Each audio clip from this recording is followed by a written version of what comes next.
So we will start in just couple of minutes. Just in couple of minutes, we will begin, sir.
Good morning, Sadhu.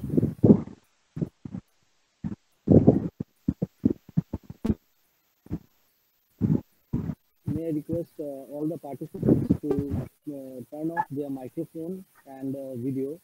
Only the resource person, Professor A.K. Sana sir, is going to present, and his microphone and his video will be on. Apart from that, I will request all others to please turn off your microphone and video is off. Over to you, Father. Father, Hear me? Is my microphone? Yeah. Yes, I It's heard. on. It's on. Okay. Can hear me now? Okay. Okay. Thank you. A very good morning to all of you. And Professor Ashish Kumar Sana, I didn't see you are there, no? I think you are Yes, here. yes, Okay. I am talking to you. Okay, sir. I'm just getting. Okay.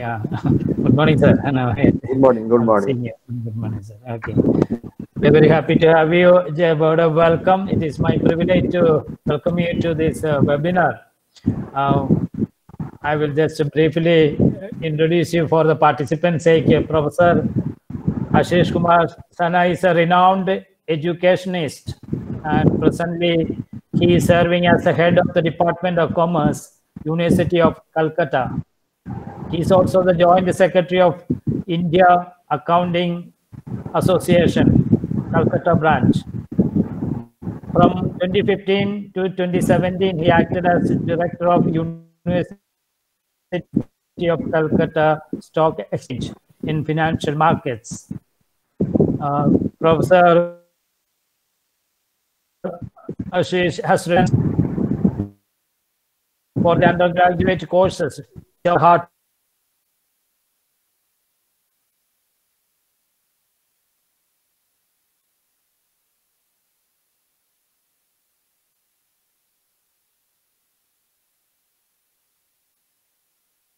interpreted by the academicians across the world. Professor Ashish Kumar Sana, we are very privileged to have you today as our resource person to enlighten us. Thank you, sir. And enlighten us and the participants on this very vital subject matter, impact of COVID-19 on post-lockdown economy of India. Thank you very much, sir, and wish you all the best. And I also extend my warm welcome to all the participants for finding time and joining in. Wish you all the best and have a good day. Thank you, sir.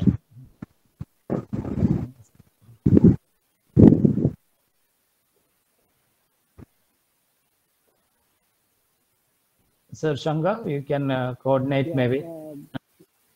Professor Ashish Kumar Sana, sir, I will request you now to present the theme of this webinar and address all of us in this regard. Professor Sana, sir, can you hear us? Sanko, your voice is very low. Sir, can you hear us now? Very little, sir. Very mild. Maybe you can raise the volume. Very mild. But we can hear Professor Sana, sir. You go ahead. Yes. Thank you. Can I start or should I wait for a few minutes?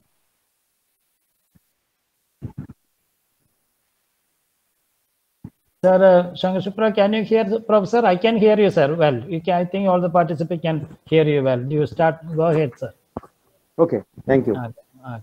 So, good morning, Principal Sir. Good morning, friends. Good morning, the other participants. Good morning, so many participants and those who are participating in this very important program that organized by the Holy Cross College, Agartala.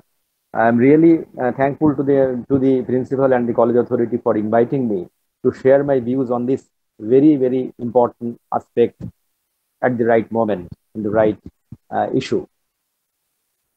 I know this issue is very critical and wide discussed across the world. What is going on that everybody understood from the different newspapers, journals, magazines, whatever. But I'll start with a very important terminology. This is called VUCA, V-U-C-A. What exactly means the VUCA?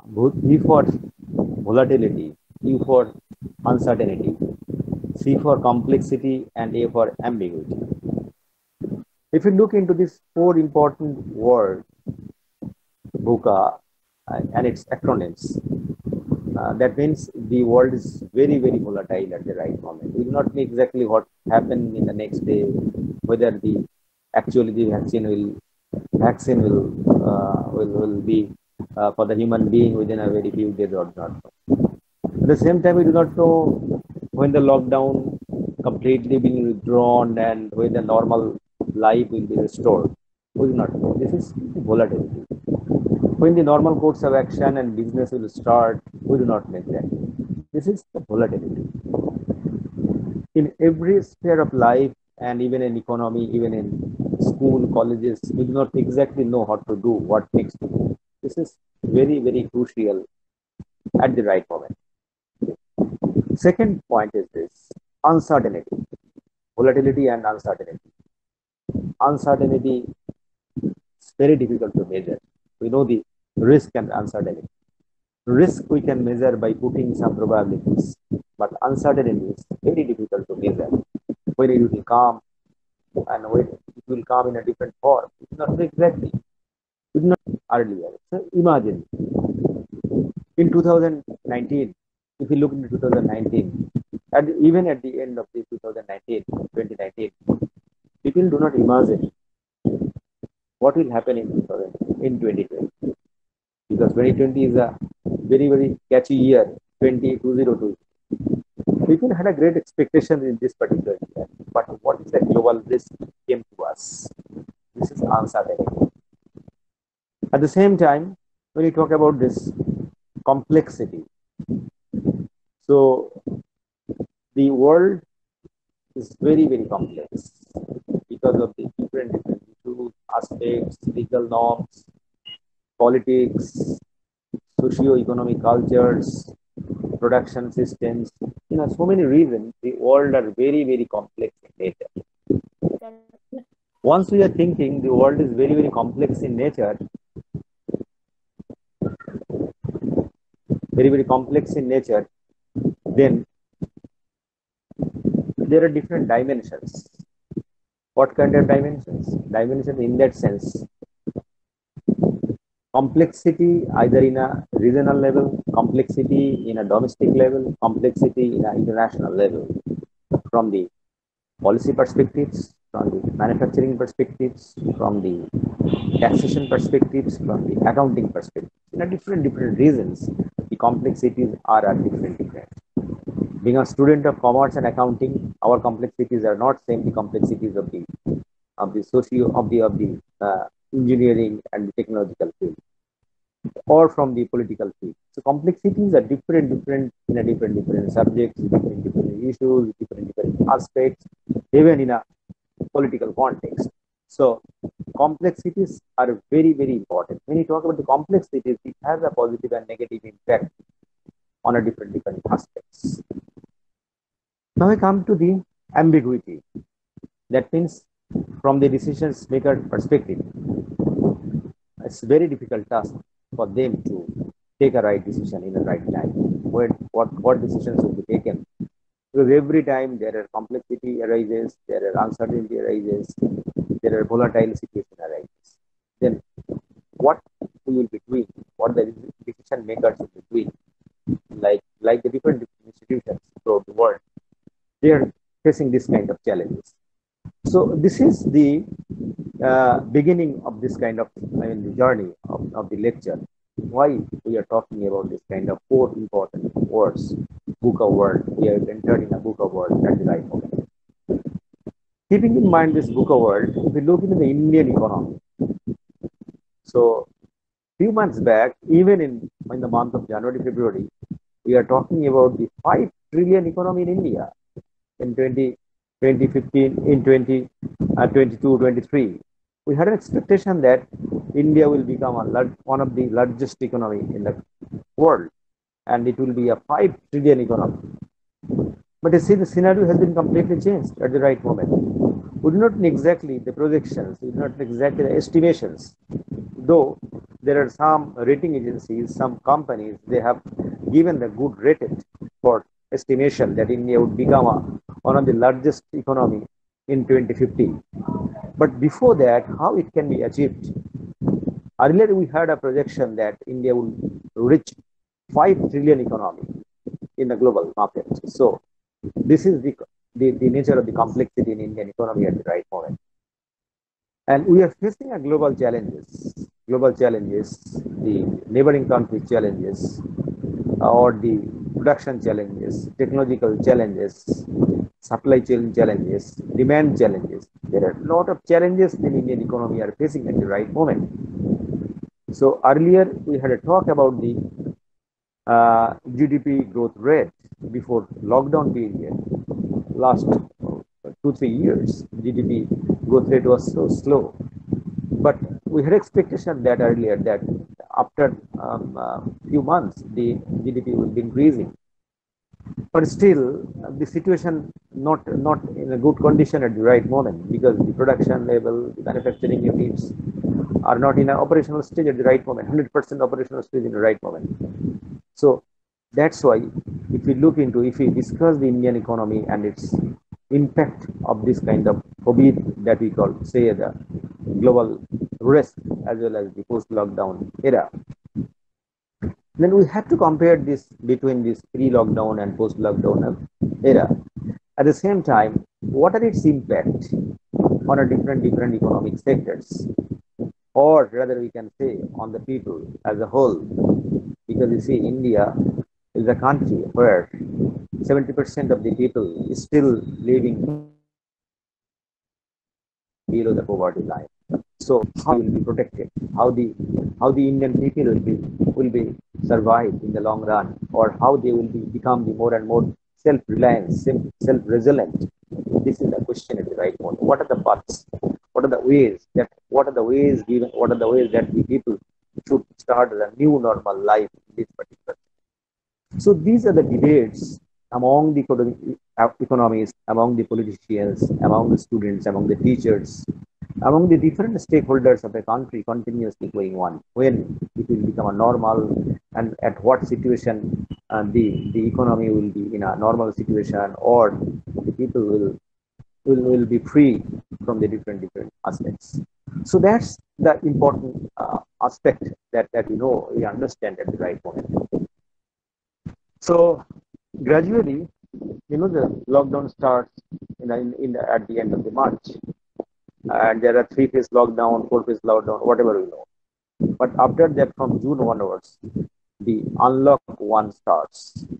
When unlock one starts, so the economy are trying to getting normal. What exactly it means trying to getting normal? Are the all manufacturing units, all service units are in operational state? We cannot say. We cannot say because there are some restrictions. What kind of restrictions? Restrictions on the health issues, restrictions of not getting the supply line or the supply side, the restrictions on the demand side. So these are the different aspects where the companies are not able to produce their 100% capacity at the right moment. So one estimation that we have observed that during the lockdown period, if you look at it very closely, only the essential services were provided, or even rather we can say are being provided to the common people by the different companies, essential services. But what about non-essential services? Because you see, when the economy grows, the GDP grows, or at the same time the per capita income grows, right? So for the earning people, or the classification of the people, the middle level, higher income group increases. The demand for the non-essential goods also increases. There is a huge market of non-essential goods or services from the economic perspective. And India is the biggest market at the right moment for non-essential commodities and services at the right. So during the lockdown period, it classified the economy into non-essential and essential goods and services. So non-essential products uh, were getting badly affected, services were getting badly affected. When you talk about the essential services, that stored perhaps, but still supply side, demand side were not completely been absorbed by the people because of their low income level, or the protectionism, so many ways. So that is the fundamental that we try to understand the essential goods and services and non-essential goods and services. At the same time, every economy at the right moment are facing the VUCA acronyms, means the volatility, uncertainty, complexity, as well as the ambiguity situations. So what exactly we observed during the lockdown period over the last few months, and how it happens? If we classify the industry as a whole in a different sectors, or the combination of the people, the economy cannot say a single word. Economy can say a single word, but when you talk about the economy, there are different aspects that we know, different sectors involved.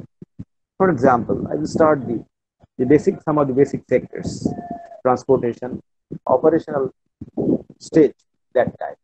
So there is a huge loss from the demand side, from the supply side, from the marketing side, as well as from the turnover side, earning side, whatever we can say.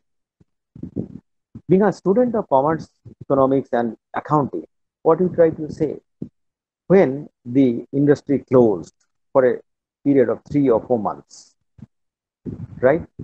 It has a two aspect. One is that you have to maintain your fixed cost, right?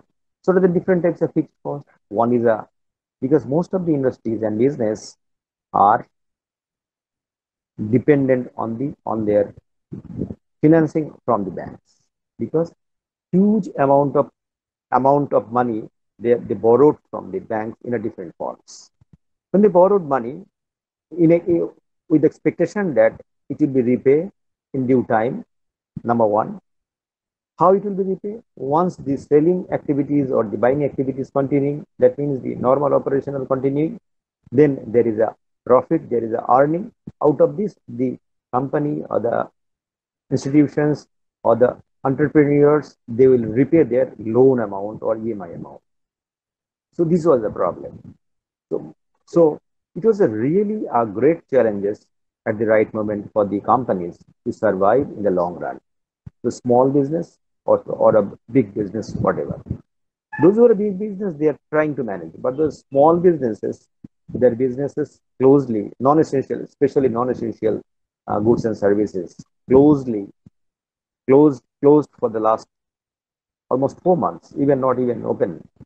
So how they will maintain their existing setup, number one. Number two, how they will maintain their supply chain, how they will maintain their financial aspect. Because of that, the people, those who are buying, those who are their earning is very, very less. So anything, sir? Any question? Okay. So I repeat once again what I'm saying.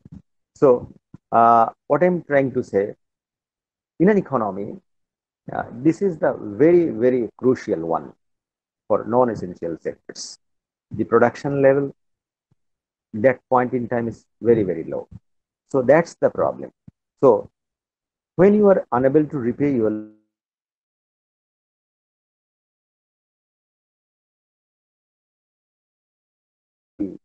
the different aspects, the complexity in a business.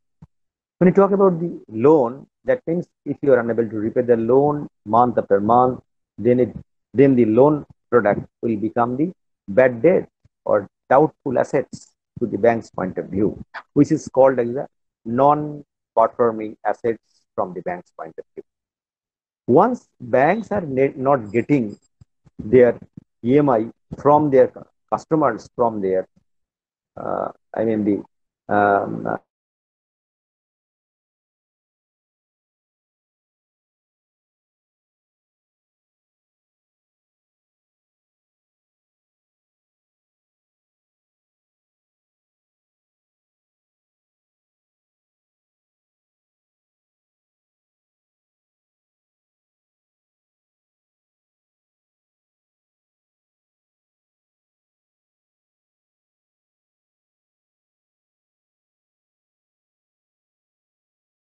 this is a very, very common news came to us. This is called loan moratorium for 3 months. What exactly means? You have to defer. This is called deferred payment of your loan. That means I am liable to repay, but I'm not able to repay at the right moment. So I have to repay after 3 months, after 4 months. This is called deferred payment. It does not mean that this entire loan amount will be waived, that if you are not required to repay anything. This is called the loan moratorium. So when loan moratorium comes, that means you are getting some benefit that you are not been able to repay in a different form, either from the company's point of view, from the individual loans point of view, from the credit card payment of view. These are the loan moratorium applicable to the different sections, different sectors as a whole. So this was the situation that we observed in Indian economy over the time. Why I'm talking about it? This is a complexity in the business, complexity in the economy, right? One is linked to the other. The linking is very, very important here. Now I come to the manufacturing sector, automobile sector. In automobile sector, if you look into this 3-4 quarters report of Indian economy or the RBI bulletin, you may know that big or the giant companies of the automobile sector in India, their production was very, very low, even low in that sense, over their entire history of the company. So why? Because of that, there was a situation, that situation is very vital from the company's point of view.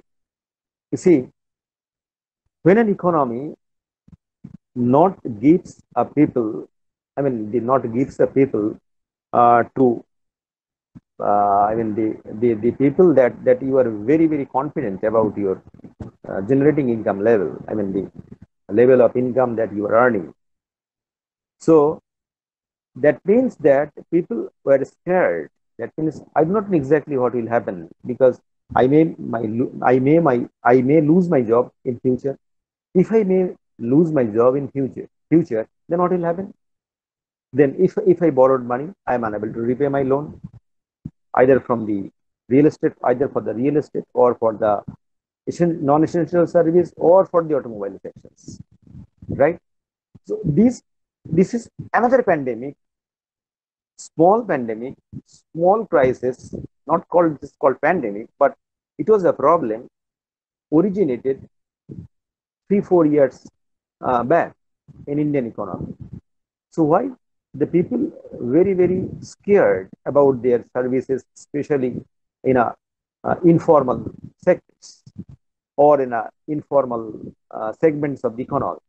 When the informal segments of the economy people are very scared, so the demand for the non-essential goods and services were gradually decreasing, especially in automobile sector. The second point is this: there are other services also provided in our transport systems where you can hire the car at an affordable cost. You do not require to maintain your car, because there is a huge amount of PMI or the other cost involved. So that's why 3-4 companies, the big companies, came out and they are providing this kind of transport services that globally. So this was the crust of the earlier the automobile sector. That's why the demand for the automobile, perhaps one of the reason that the gradually it was decreasing over the last 3-4 quarters in Indian economy. Now I come to the hotel and restaurant industry. I'll just try to touch upon the different industries where it is going on, how it has been impacted. If you look into the sorry,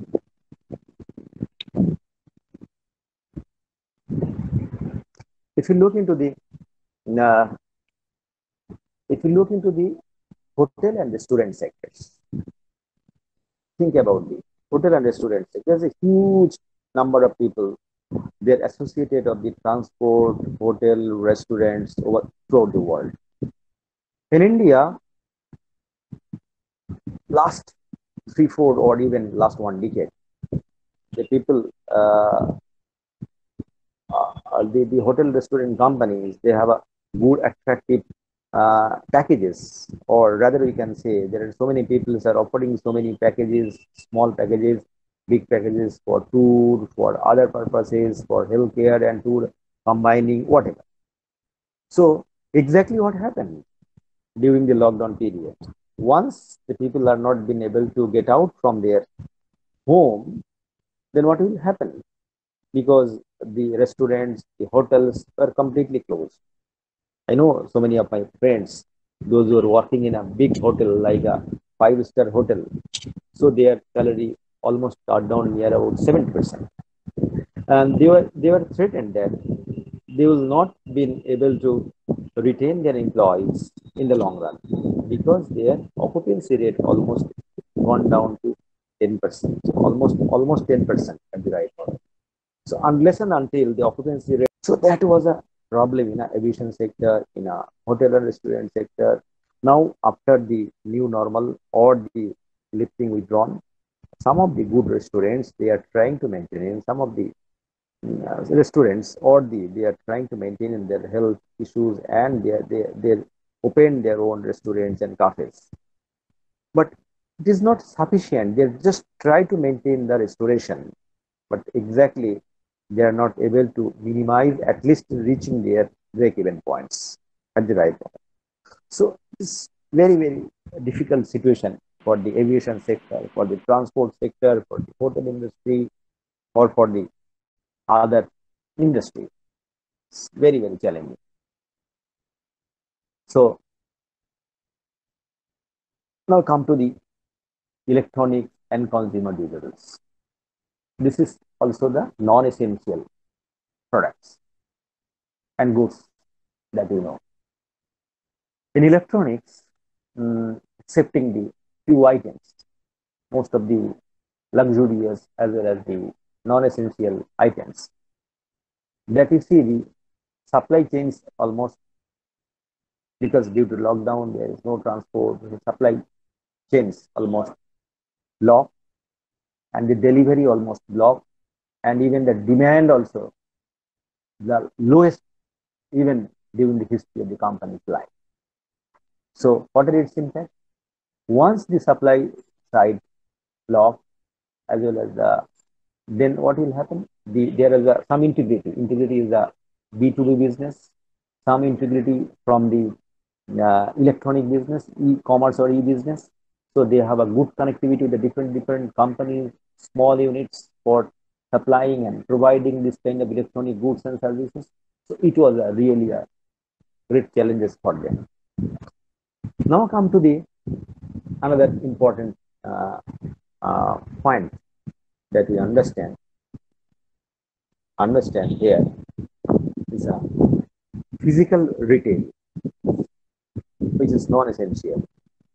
In India, in India, the physical retail, when a small shops, business, even a small town, even a big town, that we understand the non-essential physical stores were closed for the long period.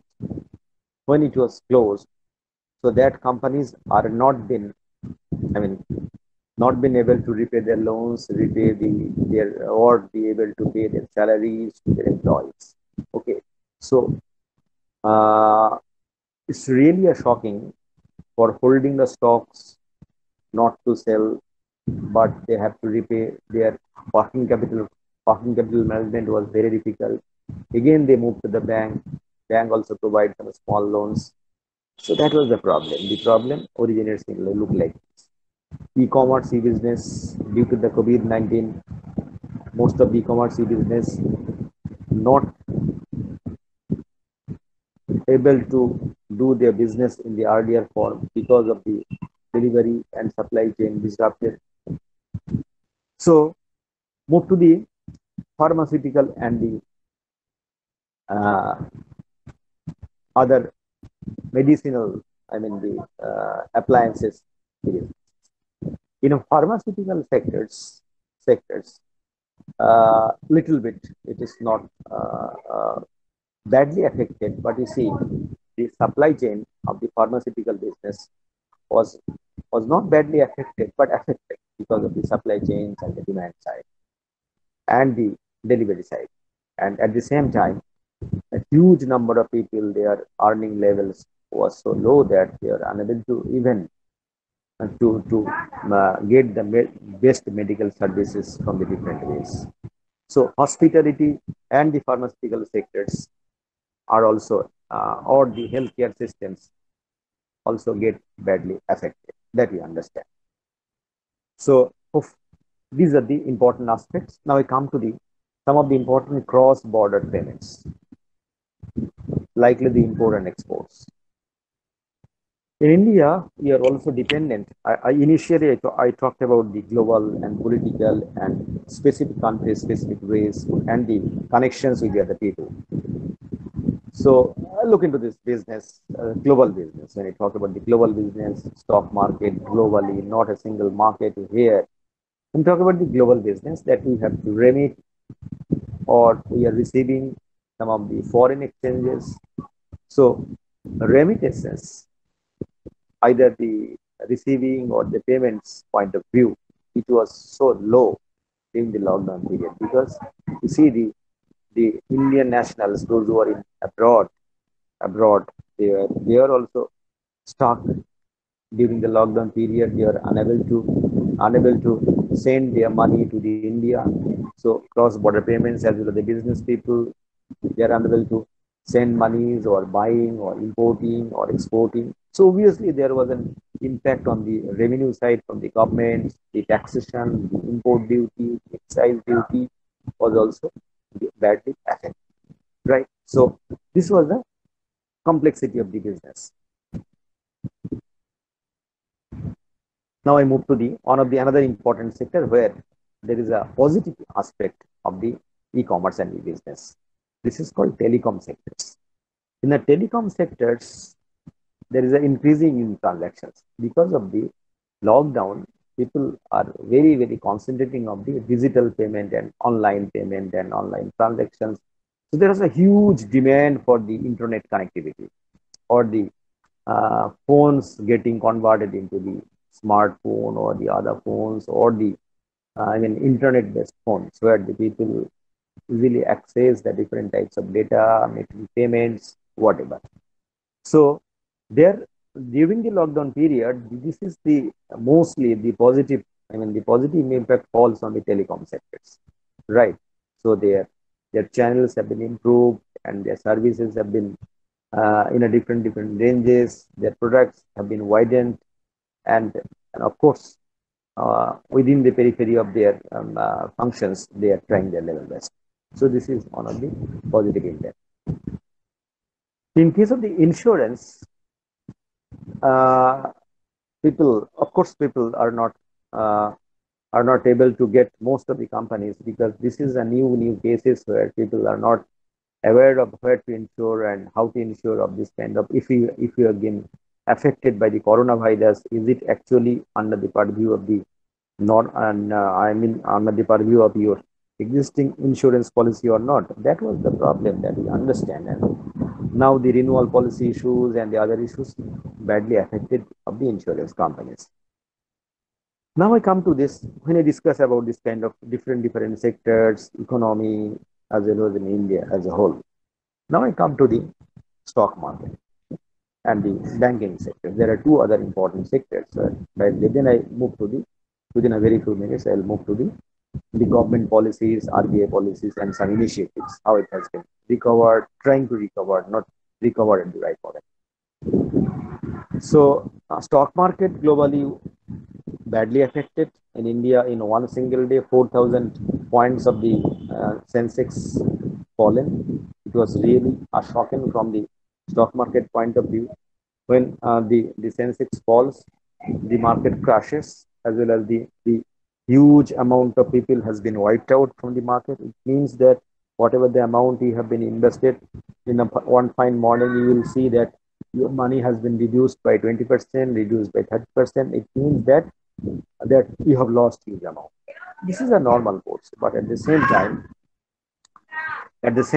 there was a situation. This is called the normal. The normal course of correction. During if the normal course of correction starts, then again you will be getting back your money. Means the share price increases. This is a temporary shock. The share price increases. So at the very beginning of the lockdown, the stock market really fallen, as well as the Sensex fallen and the other share price fallen, or especially the manufacturing automobile sector share price was not that time. So I remember that time what happened. Even in a future market, the barrel price, the per barrel oil price was too low in the history of the oil price, because even it is a very small amount that people did not believe. So that was the task in this during the lockdown period, that we can say.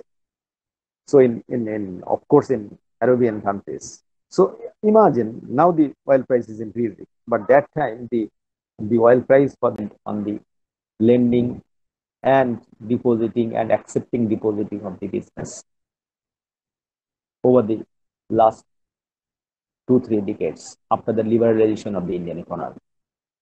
When the bank was given power that you have to earn or you have to make profit, otherwise your NPA will increase, or you may be marked, or you may be fall in risk. So that's why what happened, the banking officials or the banking top officials were in a very dilemma, how to do, what to do. Because you see the business locked down completely, and it mostly the income of the big banks depends on their the different types of loans and advances. When the loans and advances gradually are lowering, the NP increasing, at the same time, new loans and advances are not increasing, even decreasing. So it was a really problem from the bank's perspective. And at the same time, when EMI is not coming, then the liquidity problem starts. So how it can be matching? Then RBI follows a rule. Rule is this, or trying to rescue. That means the repo rate has been decreased, and and due to this, they're trying to get some of the liquidity from the market, and they are trying to recover it sometimes. But and the RBI also gives some of the other initiatives for loan moratorium for 3 months, or some of the other benefits for the small businesses. Okay, so these are some of the initiatives of the banking sector, and some of the other aspects of the banking sector have also been mentioned. Now I come to the another very important segments of the business. This is called the micro small business, MSME sectors.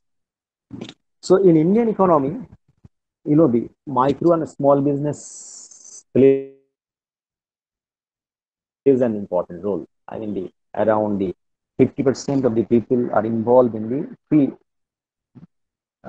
in a business segment, three important segments. One is a micro, medium, and a small business. So out of this, almost 80 to 90% of the the business units belongs to the micro units, where small amount of investment, small machines or turnover, or 3-4 people or 5 people, they are working. This is the micro units, micro businesses. After that, there is so definition, as you know, the definition is available to the RBI websites, whatever. But what happened, the RBI or the government of India changed the definition of the micro and small business, because when you will become a micro or the small businesses, earlier it was only the investment. Now it has been changed. It has been rescheduled of the investment because of the two criteria. Now it is two criteria, investment as well as the turnover. Earlier it was not that. When it becomes turnover, that means that understand until you earn, right? Then how will repay? That's why on the basis of the investment, earlier it is very difficult to show that you are a micro or a small business. So turnover has been included, and after that they are getting some reliefs or more, and so many companies came under this kind of micro small business units. So what is most important? Government has given some of the benefits through the NBA, through the NHB, National Housing Bank, or the NABARD, or the SIDBI, or the NABARD, or the SIDBI,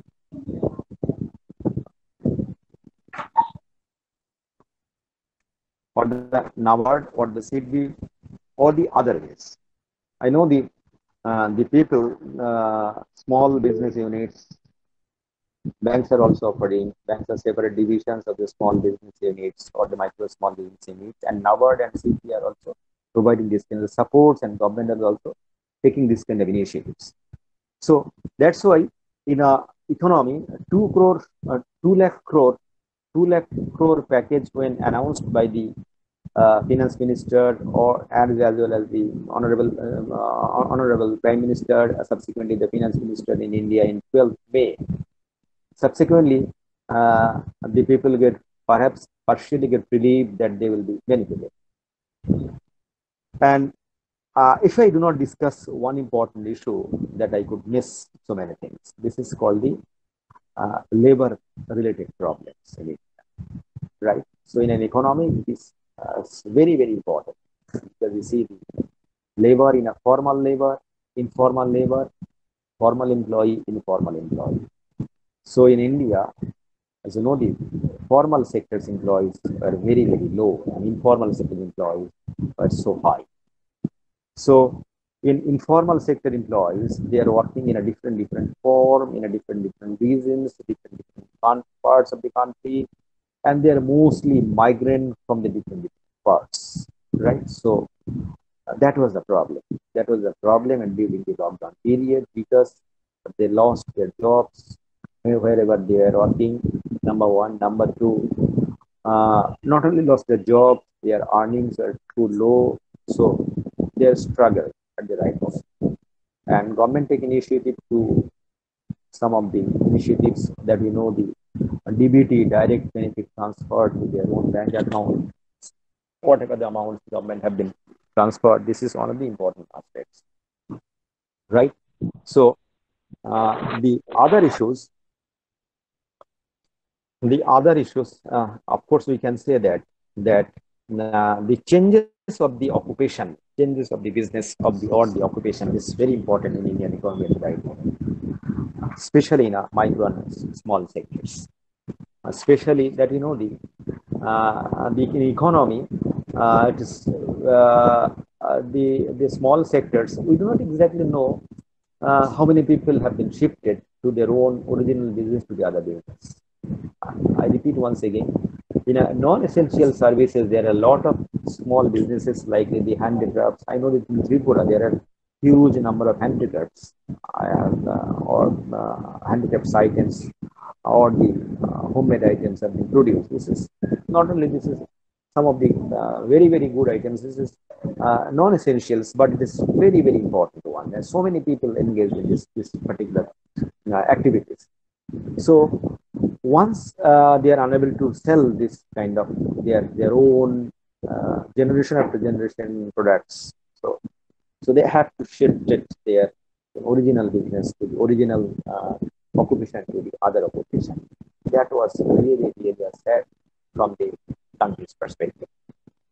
So this is the few aspects that I try to touch upon. There are a lot of other issues, a lot of data available, a lot of reports available, a lot of initiatives available, Atmanirbhar initiatives taken by the government, so many schemes providing that data also. That entire schemes you can see from the government websites.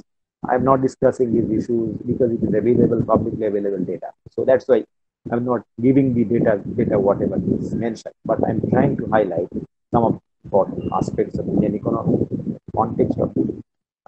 But I want to conclude that whenever any new challenges came, this is my personal observation, or rather we can say, we have to reorient ourselves. Reorient in that sense, unless there is an opportunity.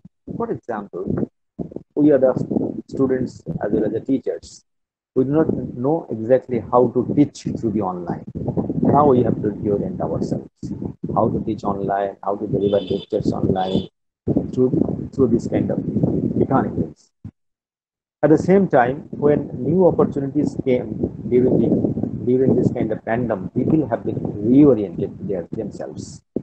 Sometimes it is very difficult to say, but still to survive, still to live, they are trying to reorient themselves, right? Very difficult, I know, very difficult, but they are trying, right? So I hope that any new bad things will also give a new good things, right? So, I am trying. I know there are so many questions from my beloved participants. Any questions come, then I'll try to answer. Thank you. Thank you all the best. Thank you. Over to the principal.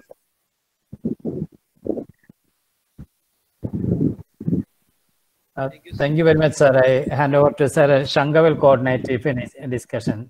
Sir Shanga Chopra, over to you. Thank you, Father. Thank you, sir, for holistic explanation of this pandemic situation. Shanko, your voice is not audible. Sir, is it audible now? Hello, sir. Can you hear me? Very low. My connectivity might be having some problem.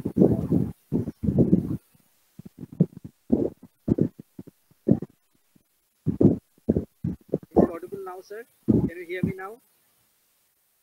Little bit. Thank you, sir, for if you can hear me. I really want to thank you on this. If anybody has any questions, I would request please text me first. first or text in the chat box, and then we will ask the question. But before I move on to further, I want to ask one question to you, sir.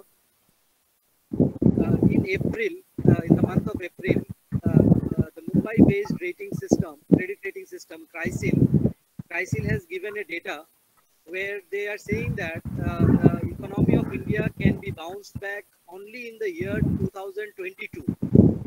Sir, I just want to know your view in this regard.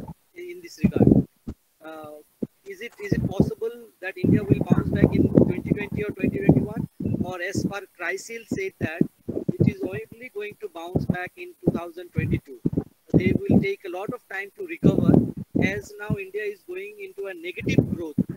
In a negative growth, almost 5 to 7% negative growth is India is having. So to bounce back, it will take almost 2 years from now onwards to get into the positive growth rate. Okay. That's your view. Thank you. I just not clearly hear your questions, but I just understood that the negative growth as well as the future growths. Okay. So now see, the projections or estimations depends on some of the factors and some of the trends, past trends and the current trends, as well as the policies of the government, right? Especially at the government level policies, right? So once the 2 lakh crore, almost 8% of the GDP in India have been announced by the government. So it has of course, it has a positive impact on the economy if it will be implemented properly, right?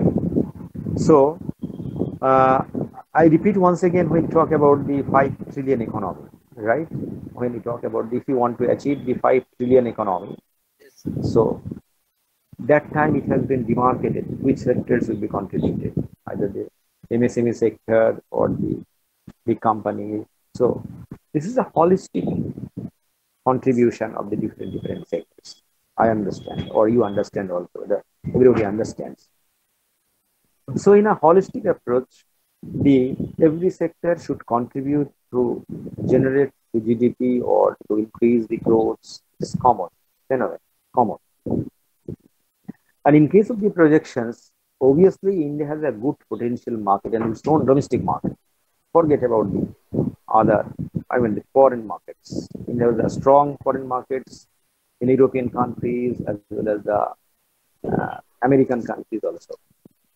I don't know. I cannot say at the right moment whether the relationship between China and India, and we have to increase our exports in China. This is a debatable issue. I cannot say at the right moment. I'm not the right person to say, of course, at the right moment. But India, in its own domestic markets, a very strong domestic market, number one. So at the same time, India has a strong foreign markets for the different goods and services, right? IT services and the other, because India has a good quality company where they are producing good quality products, right? World or international level products. This is the positive side of Indian context.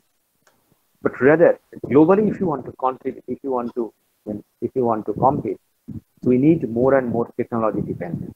Okay, see, if you look into the domination at the right moment, it's called technology. China mainly dominated by technology. When you develop technology more and more, cost will be reduced, right? So technology dominated economy at the right moment. If you know that technology dominated economy at the right moment, so of course the cost will be lower. I know some of the other aspects also involved, but so we have to develop a good technology with the help of our own institutions. We have a great institutions in India. I mean, the IIT, so many other technical institutions. They are really brilliant. Or even we can also other ways, right? So in this way, hopefully that we will be reaching. And there is an estimation that in 2050, India will become one of the leading economy in the world. Okay. So thank you, sir. Thank you, sir. Can I come in, since Sir Shankar was not audible? couple of Yes, other yes, questions. yes. Couple Yes, of other please. questions have come. One is Sir Shamir Bhaumik, other Sir Manik Chakrabarti. They have posed. First question: share market index is increasing, but GDP is falling during this lockdown. Why it is so? Another question Okay. is, sir, how the demand side of the economy can be revived? Which components government should put emphasis on? If you could, Very good, tricky questions. Very good questions. I know it's a very important questions. uh, Share market and GDP. There are two important. GDP is a macroeconomic variable. Share price is another important variable. In a GDP, it depends on the growth, production. As you know, that how to calculate GDP. What are the different types of methodologies that we know.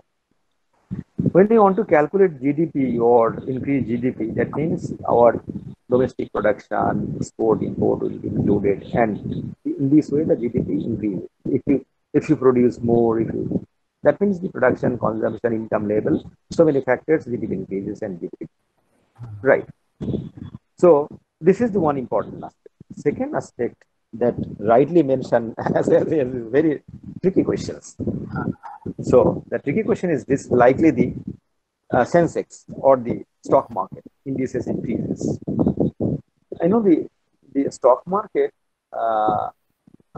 basically it's a place where people are buying and selling shares. Almost in BSE, 5 lakh people, 5 crore people are the investors, small investors, almost. That the data it is available to the BSE websites also. So we can say sometimes that the stock market is the indicator of an economy, and people are buying and selling shares in the stock market, right? Yeah. And there is a demand and supply of the shares, because you see in a stock market there is a demand and supply. So how the price changes? So based on the demand and supply of the share prices. If the company performs well, the share price will sell at a higher price. If it is not performing well, the share price sell at a lower price. This is a common thing. But besides this common phenomenon, there are many other factors where the share price increasing or share price. One thing is this my existing customers, but the customers are not able to come to my counter, to my office, to my shops, right? But how I want to reach themselves. What are the mechanisms you have to adopt, right? You have to reorient yourself. You have a production, you have a capacity, but you are unable to reach. So the people will not be able to come to you. There are so many reasons, but you have to reorient yourself. This is the way that we have to reorient ourselves. The company have to reorient ourselves. Their thing. Thank you very much, sir. Thank you. Sir Shankar Shupra, can you hear me? Sir, Sir Shankar? Hello? Is your audio okay now? Hello? Hello? Sir Shankar, please turn on your audio. Can you hear me? If you can propose the water thanks, I think, sir. Try. Can you hear me? Oh, we can't hear you. Your audio is off, sir. Sir Shankar, your audio. Sir, audio. if you permit, can I come in then? Sir Shankar, your audio is off. Pankaj, you want to say something? Okay, Dr. sir. Pankaj, yeah, if Sir Shankar permits, then I can come in directly without him calling me. Okay. Right. Is that okay, sir and father? Okay, you come in. His audio is not getting through. Okay.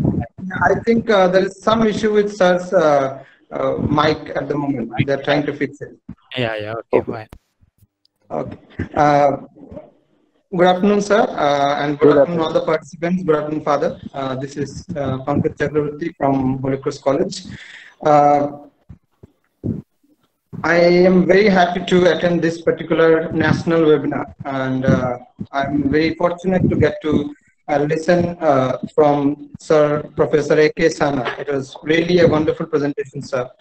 I, on behalf of Holy Cross College, on behalf of the Department of Commerce, Holy Cross College, and on behalf of Holy Cross family, who want to thank Professor A.K. Sana, Head of the Department of Commerce, University of Calcutta, our guest speakers for today's webinar.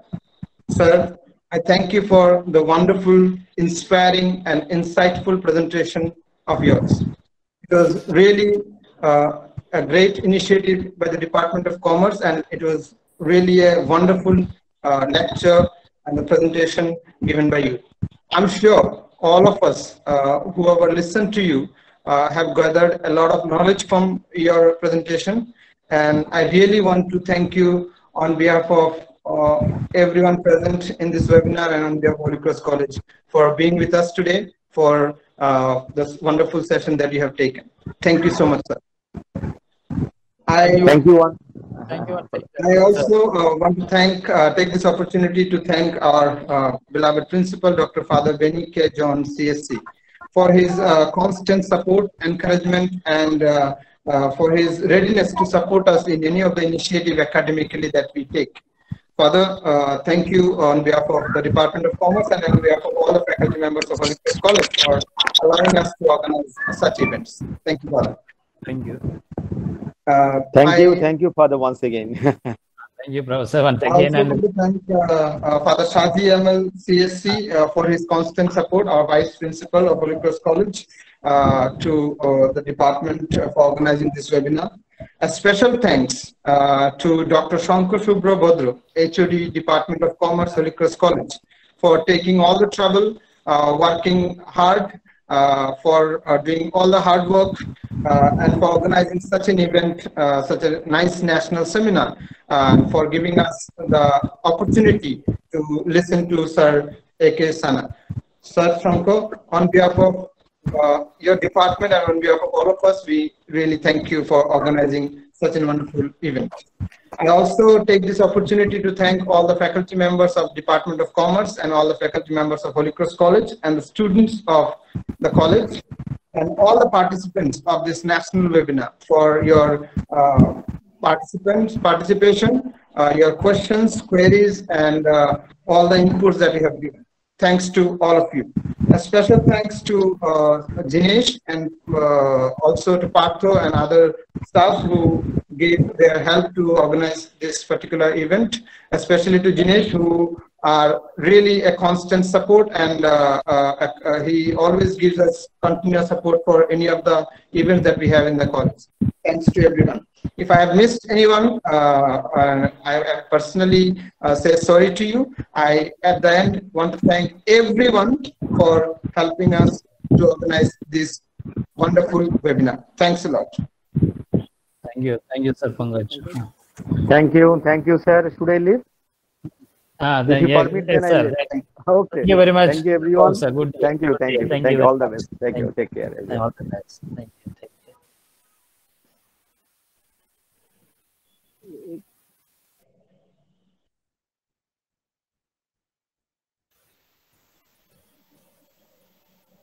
I don't know, something is wrong with this microphone maybe. Yeah.